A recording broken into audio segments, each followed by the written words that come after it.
Assalamualaikum warahmatullahi wabarakatuh.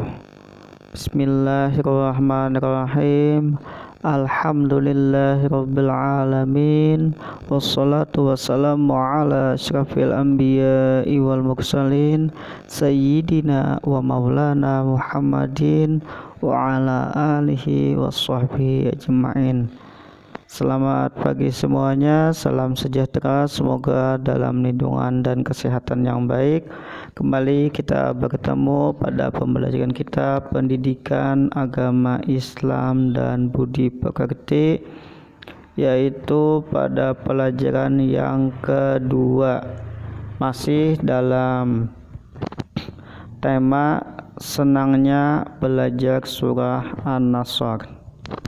Nah, jadi yang kemarin surah An-Nasr itu ada 3 ayat. Di jumlahnya ada 3 ayat dan diturunkan di kota Madinah dan disebut surah Madaniyah karena diturunkan di kota Madinah, disebut surah Madaniyah. Dan urutan surah yang ke-110 dalam Al-Quran yang berjumlah 114. Di surah An-Nasr ini surah yang ke-110 yang terletak pada juz 30. Kita mempelajari hari ini tentang pesan surah An-Nasr. Jadi kandungan dan pesan surah An-Nasr yang akan kita pelajari pada hari ini. Pesan surah An-Nasr. Surah An-Nasr adalah surah yang ke-110 dalam Al-Quran. Jadi surah yang ke-110 dalam Al-Quran. Ini terletak pada juz yang ke-30. Surah An-Nasr terdiri atas 3 ayat. Di jumlah ayatnya ada 3 ayat.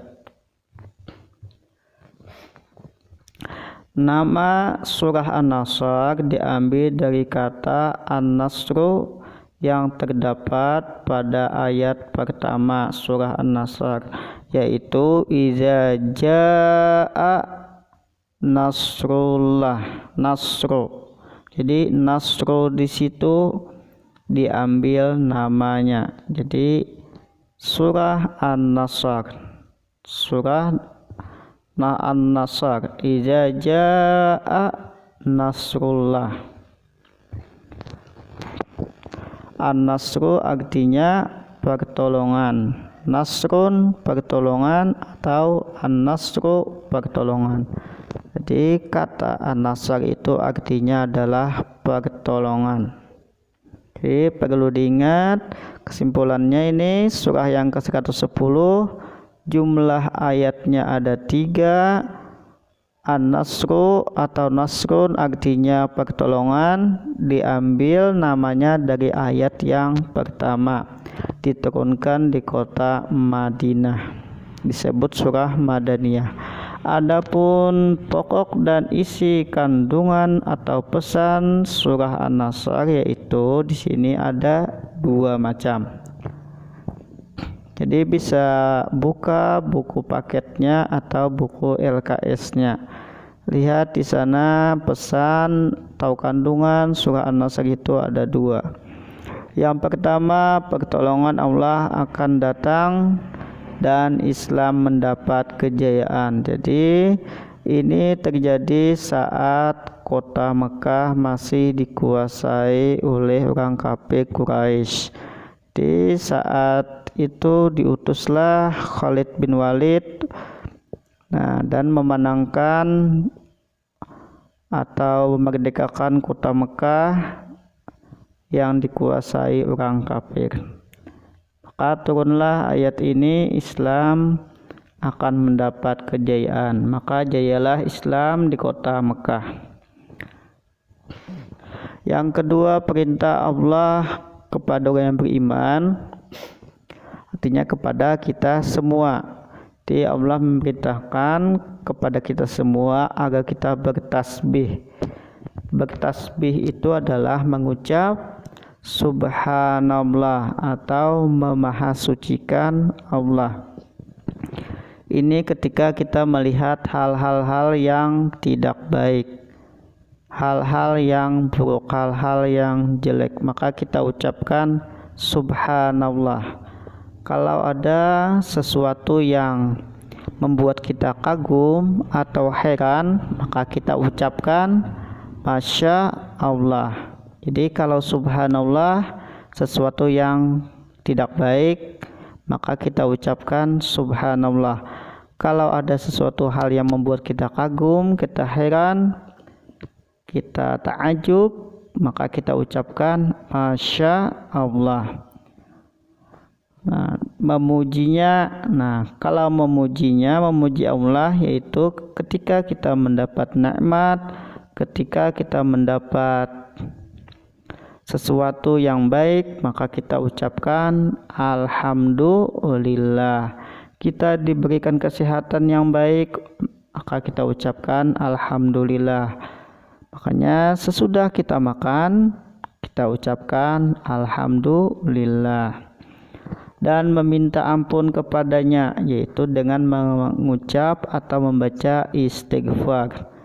Meminta ampun kepada Allah dengan membaca istighfar dan tidak mengulangi perbuatan yang berdosa. Jadi tidak mengulangi perbuatan yang menjadikan itu dosa. Jadi kepada Allah kita minta ampun, dan kepada teman atau sesama manusia kita meminta maaf kalau ada salah. Jadi kalau ada salah kita minta maaf, kalau salah kepada Tuhan maka kita minta ampun.